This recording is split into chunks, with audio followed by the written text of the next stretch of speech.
यदि छोरा मान्छे हुनुहुन्न आफू कोठामा छ कोठा भाडामा छ भने पनि छोरी मान्छेले पनि कुल सम्झेर पूर्व दिशा र उत्तर दिशामा बत्ती बाल्ने नि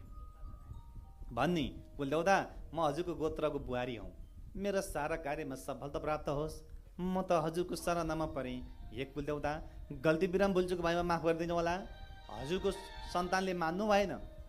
अथवा विदेश जानुभयो हुनुहुन्न अथवा घरमै भए पनि हजुरको वास्ता गर्नुहुन्न तर आज मैले हजुरको नाममा बत्ती बाली म अर्कैको छोरी अर्कैको गोत्रबाट हजुरको गोत्रमा आएँ तर तपाईँको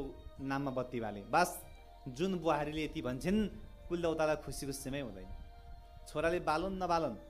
यज्ञ मण्डलभित्र पस्नु भएन तर आफ्नो घरमा श्रद्धापूर्वकले कोठामा पनि सम्भव भएन भने तुलसीको मठमा बाल्ने नि तुलसीको मठ छैन भने फुलबारीमा बाल्ने नि फुलबारी पनि छैन भने कुनै मन्दिरमा गएर भए पनि अथवा यस्तो यज्ञ अनुष्ठान भएको ठाउँमा गएर केही तेल दिने मेरो कुलको नाममा पनि बत्ती बलोस् भनेर आफ्नो मनले जुन छोराले भन्छ जुन बुहारीले भन्छन्